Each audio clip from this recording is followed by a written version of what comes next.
Marcus Thorne, the CEO of Thorne Global, announced in a loud, arrogant voice to the gathered media that I was nothing more than an administrative resource who managed his life.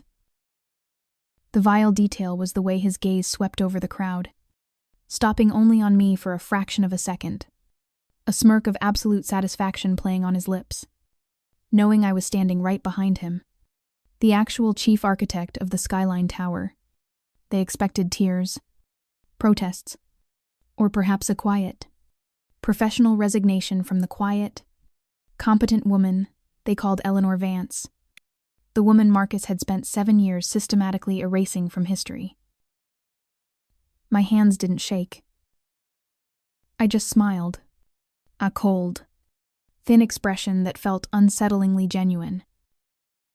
He had no idea that his declaration that public, final erasure of my professional identity was the exact, fatal miscalculation I needed to trigger his downfall. It was 7 years ago when Marcus first committed the act that would define my life, the initial theft of my original, signed blueprint for the Skyline Tower, the project that would make his name a household word. I remembered the personal sacrifice I had made for that design, working for 237 consecutive days, sleeping on the drafting room floor, pouring every ounce of my architectural talent and every waking moment into creating a structure that wasn't just a building, but a tribute to the city's history. A structure I was certain would win the Golden Quill Award. And I remembered the deception.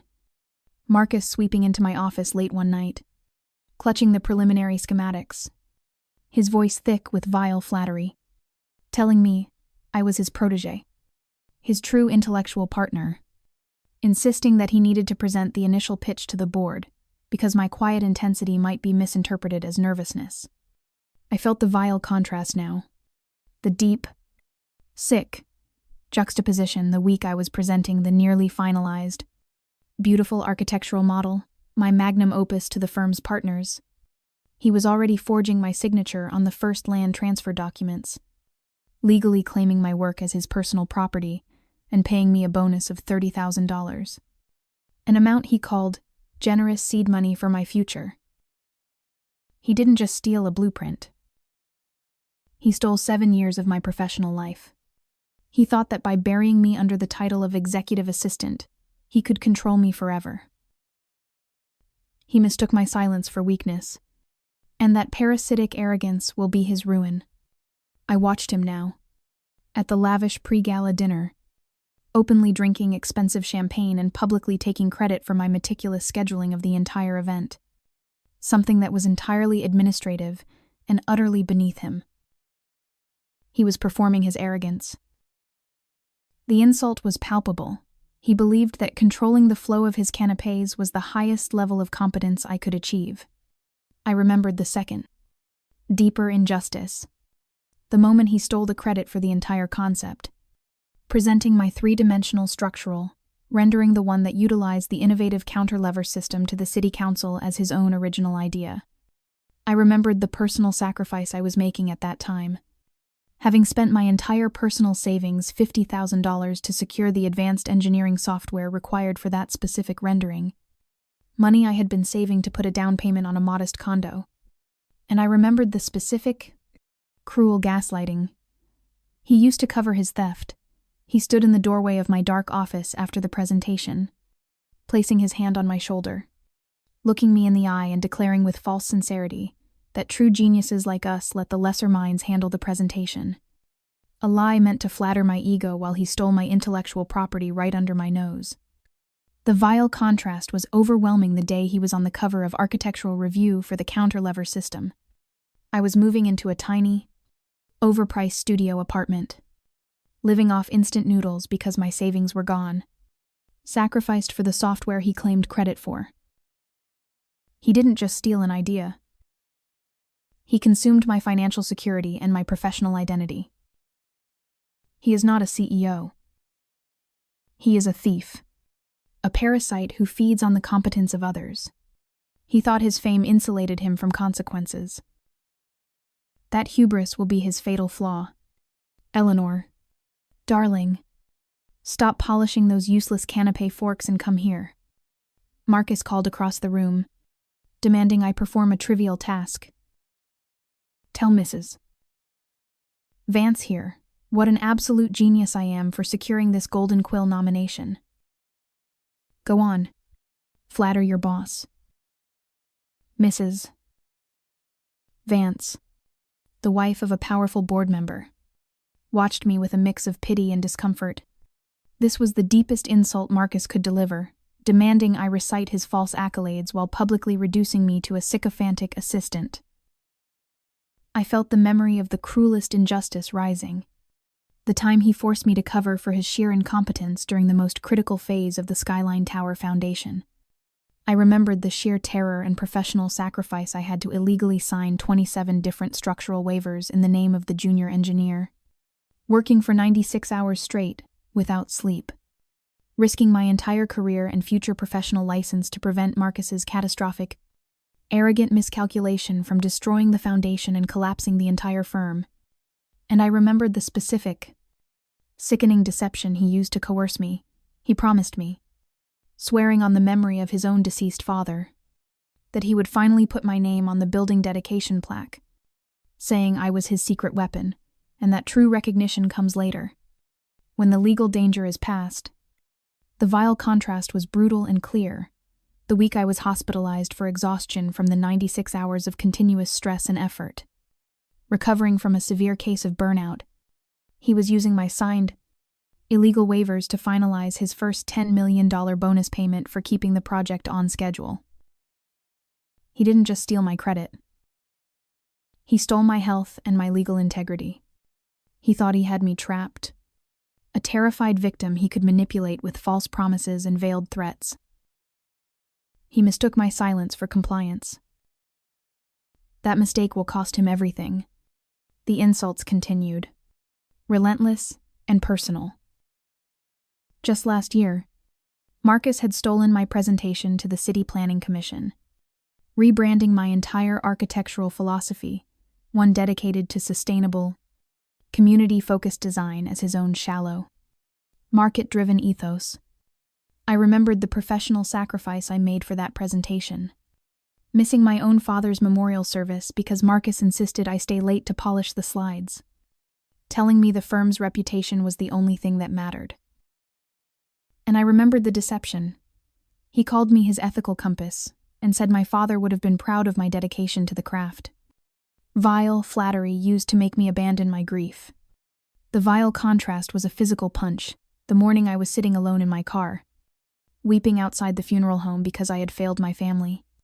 He was on a yacht in the Mediterranean, emailing the commission the presentation that contained my stolen core philosophy, congratulating himself on his innovative new vision. He didn't just steal my work. He forced me to sacrifice the final opportunity to grieve my father. He is a ghoul, he thought, by breaking my spirit, he would secure my permanent obedience.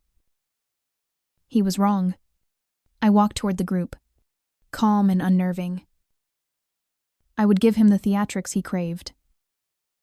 Mr. Thorne is indeed an absolute genius. Mrs.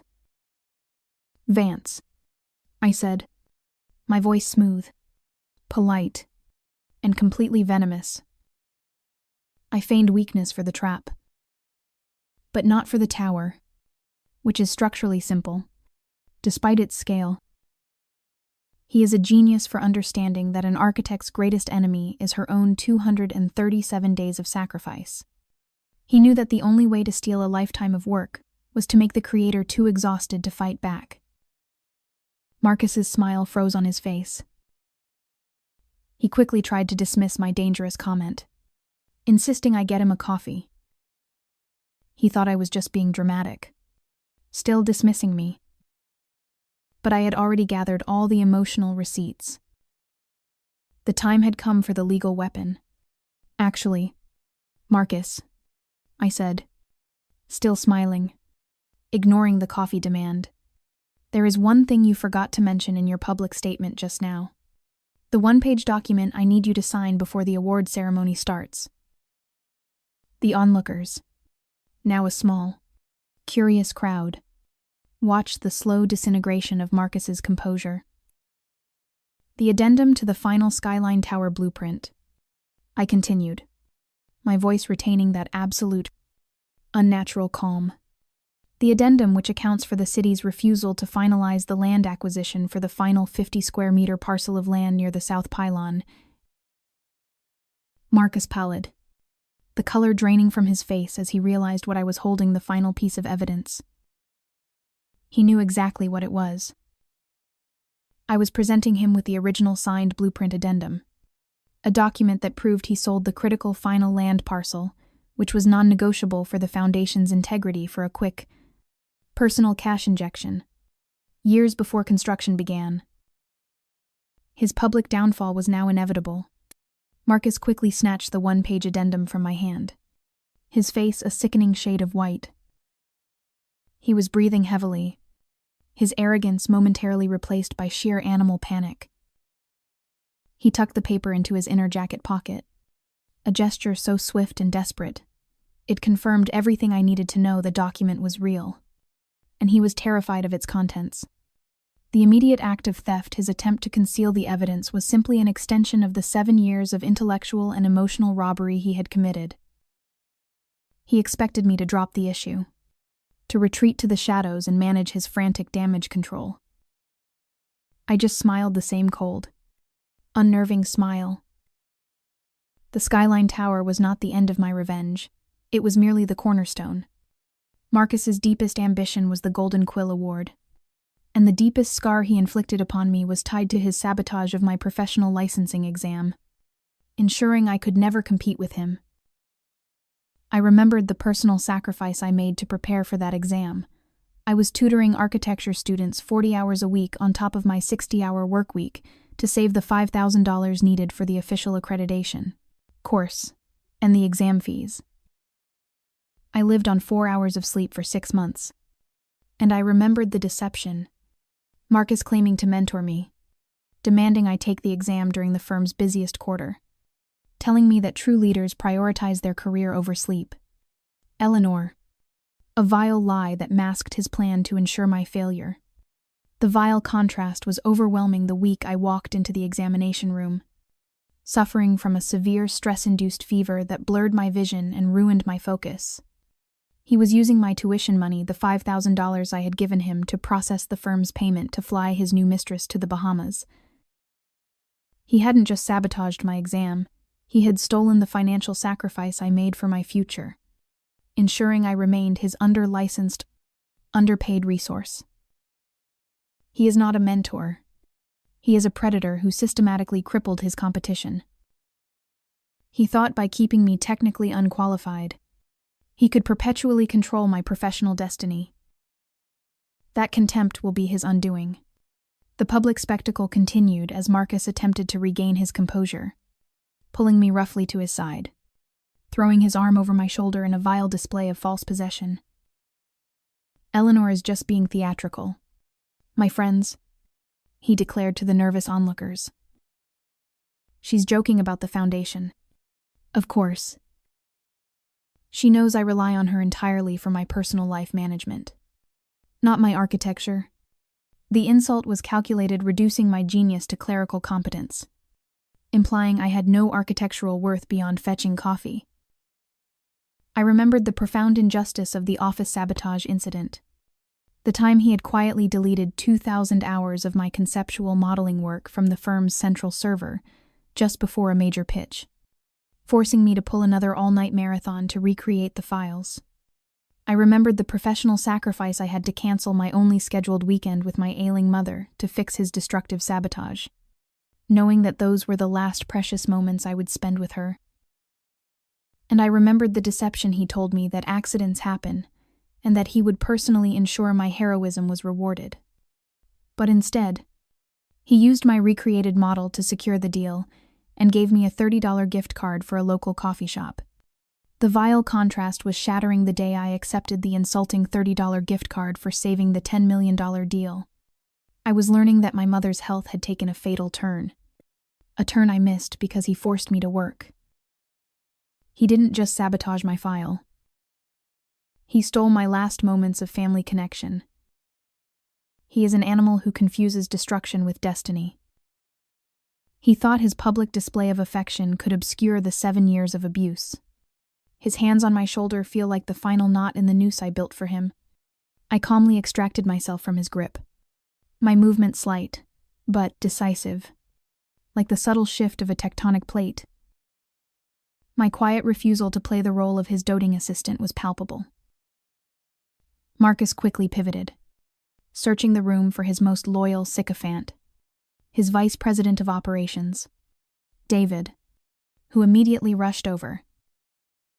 Marcus ordered David to get the signed addendum from his jacket and burn it immediately. David hesitated, glancing at me. I remembered another injustice tied to David's presence, the Christmas bonuses theft, 5 years ago. I remembered my financial sacrifice. I had been promised a $25,000 performance bonus after working for 3 consecutive Christmas holidays to manage the firm's year-end close-tain. I planned to use that money to pay off the medical debt from my hospitalization. And I remembered the deception Marcus publicly handed me a ceremonial check for the $25,000, showering me with vile flattery about my indispensable loyalty. However, I discovered the vile contrast. Days later, the check bounced, and David later confessed, crying, that Marcus had instructed him to reroute the entire bonus amount to a private Swiss account registered under Marcus's name, telling David I was just an unnecessary expense. The same month I was being harassed by medical debt collectors. Marcus was buying a luxury sports car. He didn't just steal money. He used my loyalty and my medical vulnerability to enrich himself. He is a leech. He thought that by putting a sycophant between us, he could prevent my knowledge from becoming a weapon. David's hesitation tells me I have succeeded in turning the knife toward him. David slowly reached into Marcus's jacket, pulling out the folded addendum. Marcus gave him a frantic nod, a desperate demand for loyalty. I remembered the most disgusting personal humiliation Marcus ever inflicted, the technician incident at the firm's last televised charity event. I remembered the emotional sacrifice I had spent 3 months organizing the event, securing the venue, managing the seating chart, and ensuring every architectural detail of the presentation was flawless. And I remembered the deception just before he went on stage. He clutched my hand, his eyes moist with false gratitude, calling me the silent force behind his success. The vile contrast was the public devastation on live television. While he accepted an award for visionary leadership, he pointed directly at me in the audience and, instead of calling me chief architect, he introduced me to the entire city as the talented technician who manages my filing system. The entire room laughed.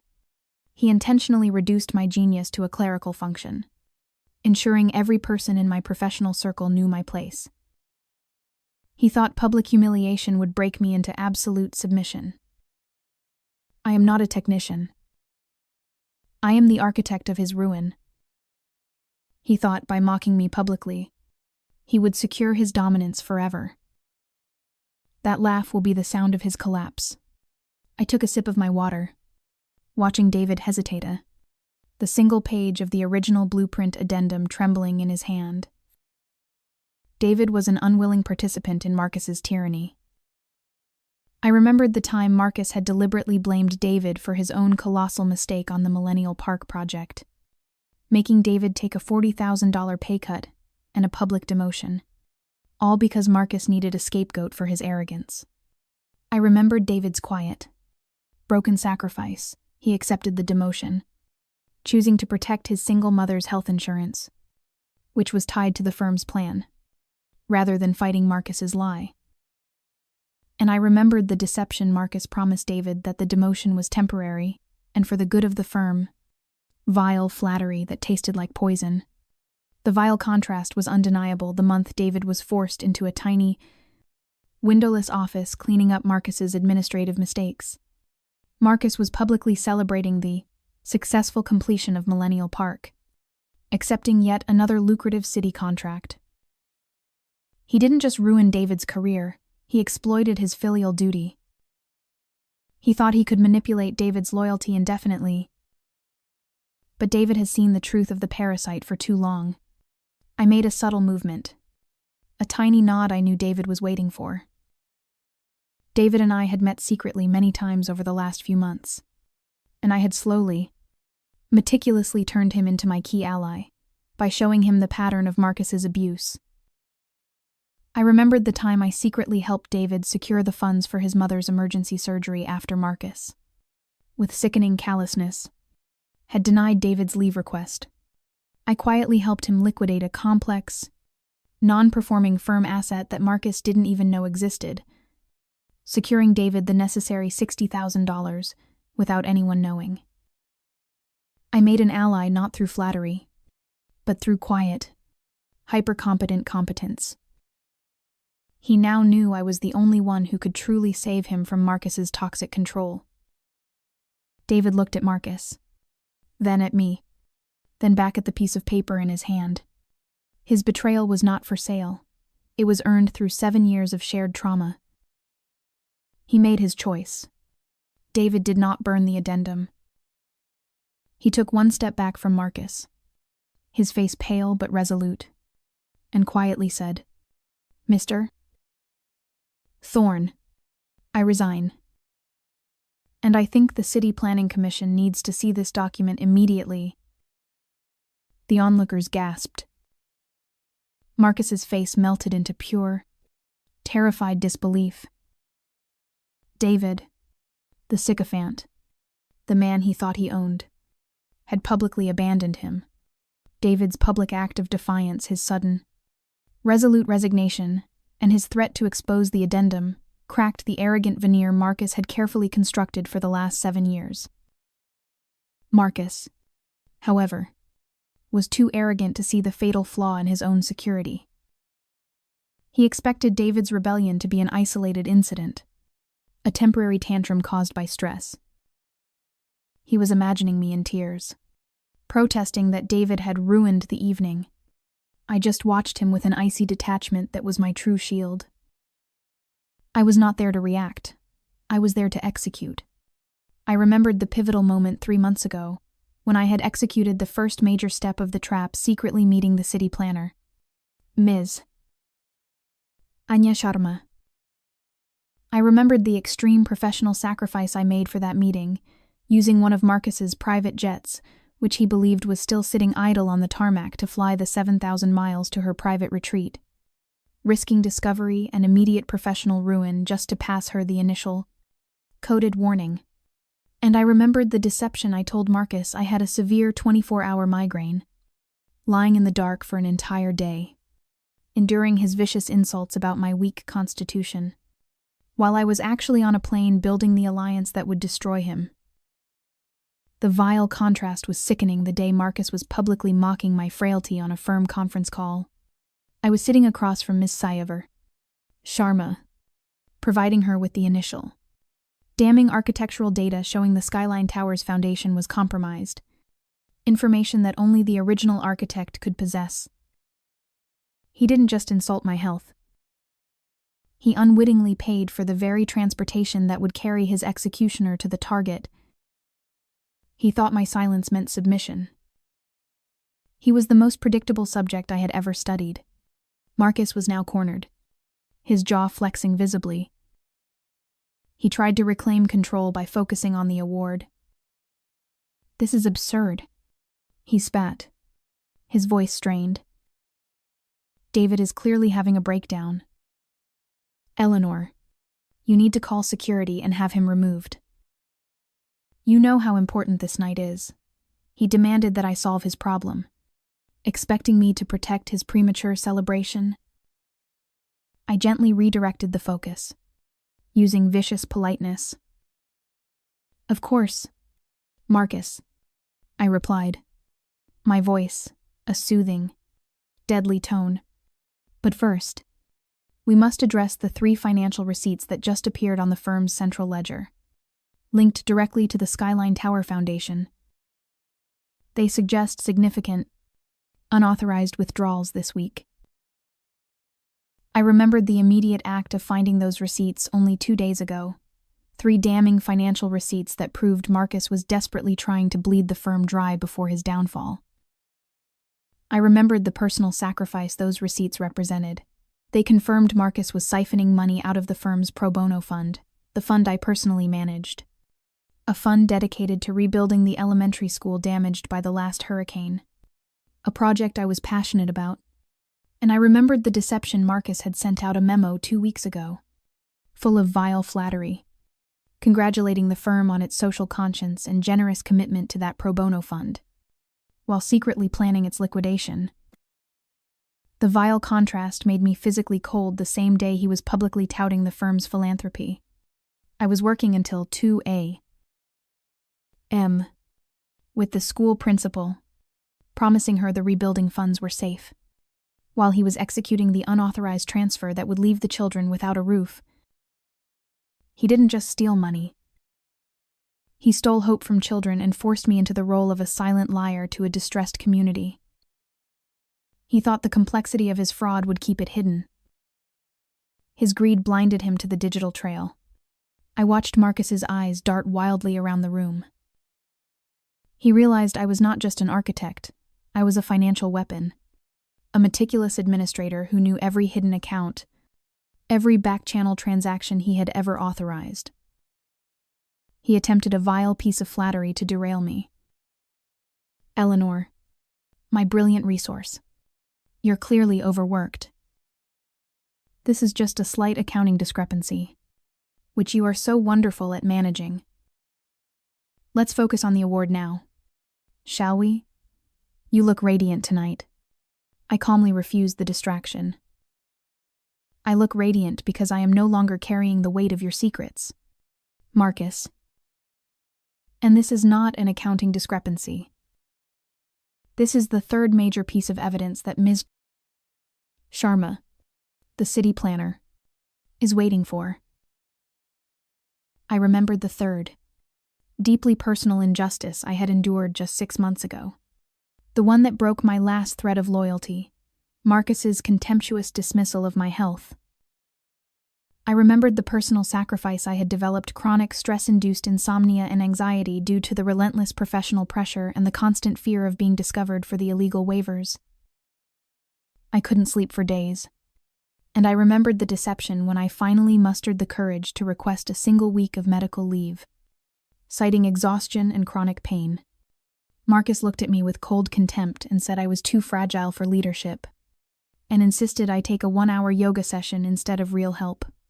The vile contrast made me want to scream the week I was struggling to function, medicated and desperate for rest. He was giving the head of finance a 3-week, fully paid sabbatical, simply because the man was Marcus's golf buddy. He didn't just deny me rest. He confirmed that my suffering was irrelevant, my body a machine to be driven until it broke. He thought his casual cruelty would be forgotten. But I remember every slight, every moment of pain. Marcus visibly struggled to decide between his towering professional arrogance and his sudden, paralyzing fear of exposure. He chose arrogance, the fatal miscalculation. He decided to push back, attempting to publicly gaslight me. Ms. Sharma, the city planner. Why on earth would she be waiting for anything? She has no jurisdiction over this event. He addressed the onlookers, appealing to their expectation of his dominance. Eleanor is confused. She's my administrator, not a legal strategist. I delivered the venomous question, my voice low and precise, holding up my phone.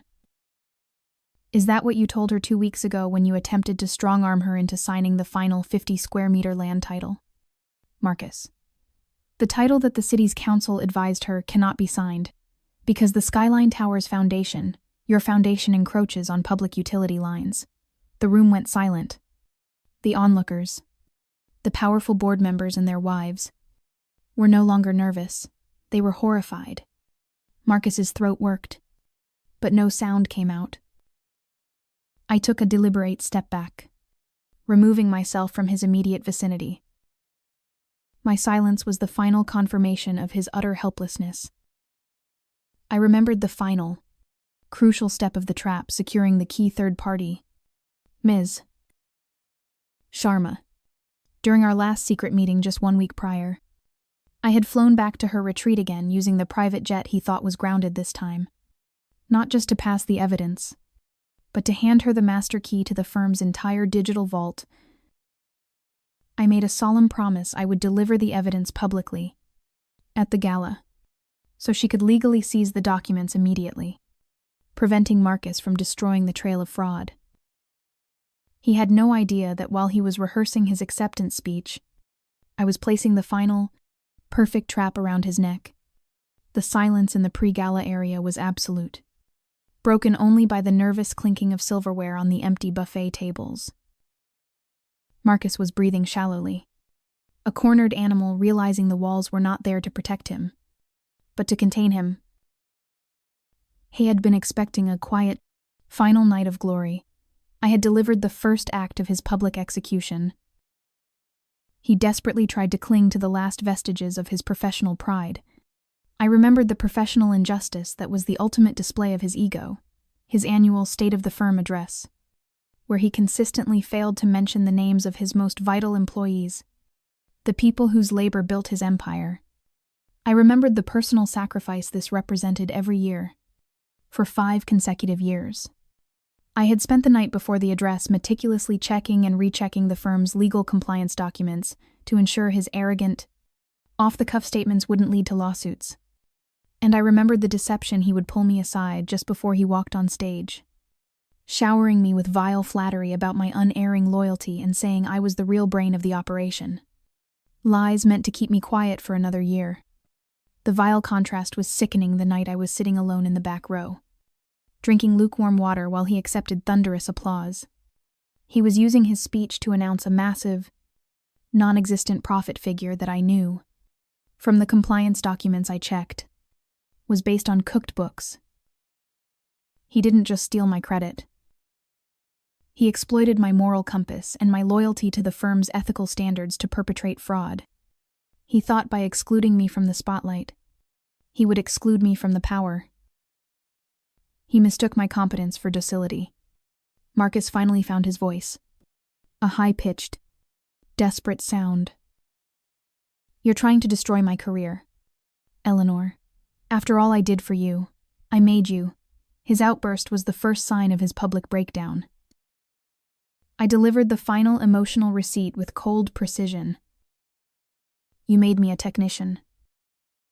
You made me risk my license 27 times. You made me miss my father's funeral.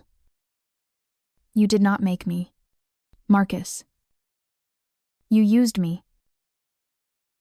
I remembered the specific, calculated humiliation of the boardroom snub incident 2 years ago, where Marcus publicly dismissed my professional opinion during a high-stakes emergency meeting. I remembered the sheer professional sacrifice I had spent 3 days running complex structural simulations, discovering a critical flaw in the new design that saved the firm from $50 million in liability. And I remembered the deception he demanded that I present the solution, telling me I was his rock and that my analysis was invaluable. The vile contrast was agonizing the moment I presented the life-saving solution. He cut me off, declared my findings overly cautious, and publicly overruled me, ensuring the board credited his calm leadership rather than my architectural genius. He later told me, with cruel satisfaction, that the board only respected masculine confidence, not female meticulousness. He didn't just dismiss my opinion. He weaponized my gender and my competence against me. He thought that by continuously chipping away at my self-worth, he could guarantee my obedience. He was an architect of humiliation, and now he would reap the whirlwind. A door across the hall opened, and Ms. Anya Sharma, the city planner, walked into the area with a stern-faced security detail and 2 city legal advisors. The sight of the third party I had secured, the one Marcus had tried to strong-arm, caused his face to crumble. I remembered the immediate act of securing the final document during our final secret meeting I had physically handed Miss Paris. Sharma, a secure thumb drive containing the original signed blueprint addendum and every single forged document Marcus had ever signed.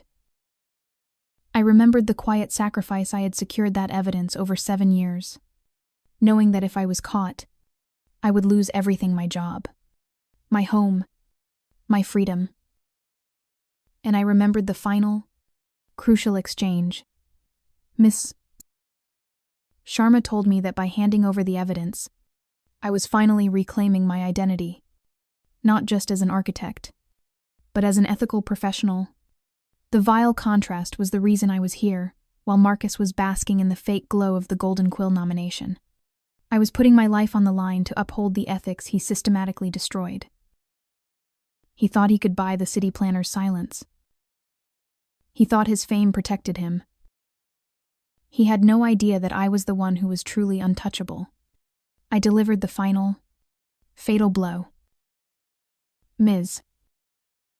Sharma, I stated, my voice cutting through the silent room. Marcus is in possession of the original signed blueprint addendum. It proves the Skyline Tower Foundation is compromised and encroaches on public land. I advise you to seize the document from his person immediately, along with his digital devices. Marcus let out a strangled cry, a sound of pure terror and defeat. He lunged toward David, thinking David still had the addendum, but David had passed the page to Ms. Sharma seconds earlier. A final, secret signal of my victory. Marcus was collapsing, his carefully constructed persona disintegrating into a pathetic display of greed and fear. I remembered the final, devastating injustice from 4 years ago, the one that proved his character was rotten to the core. Marcus sabotaged my opportunity to submit a competing design for the City Hall Annex project. I remembered the creative sacrifice I had spent 120 consecutive hours designing a truly groundbreaking submission, one that would have immediately launched my independent career. And I remembered the deception he called me late one night, feigning concern, and insisted I email the final submission to him so he could check for formatting errors, promising to submit it at dawn. The vile contrast was unforgivable the day the city announced the winner. A terrible, mediocre design from a rival firm. I found the submission email in Marcus's trash folder, deliberately deleted 5 minutes before the deadline. He hadn't just sabotaged a project. He deliberately sacrificed my creative ambition for his own parasitic fear of competition. He is a cancer. He thought he had buried my talent forever. Miss Sharma nodded to her legal team. The humiliation was total. Marcus was forcibly restrained and searched by city security in front of every power player in the metropolitan area. The Golden Quill Award ceremony was now the stage for a spectacular public arrest. I watched Marcus, screaming protests, finally realized the bitter truth: I was the quiet, hyper-competent architect who had built his empire and, with the same meticulous care, had designed its perfect, inevitable collapse. My work was done. I turned and walked toward the exit, passing Ms. Sharma. She gave me a slight, respectful nod. I had earned my ascension. Marcus Thorne, who stole my life, who called me a technician, was collapsing on the floor, surrounded by the physical evidence of his crimes. He had mistaken my ethical principles for weakness, and my 7 years of silence for stupidity. As I stepped out of the glare of the lights, I smiled again. Not the cold, unnerving smile of the architect preparing the trap, but the deep, quiet smile of the architect who had finally walked free. If you are currently trapped in a dynamic where your immense personal sacrifice and professional competence are being exploited and diminished by an arrogant and cruel narcissist, remember the value of meticulous record-keeping and quiet. Hyper-compétent exécution. The greatest weapon against hubris is the truth. Sometimes, The only way to get true recognition for your work is to design your own freedom. End.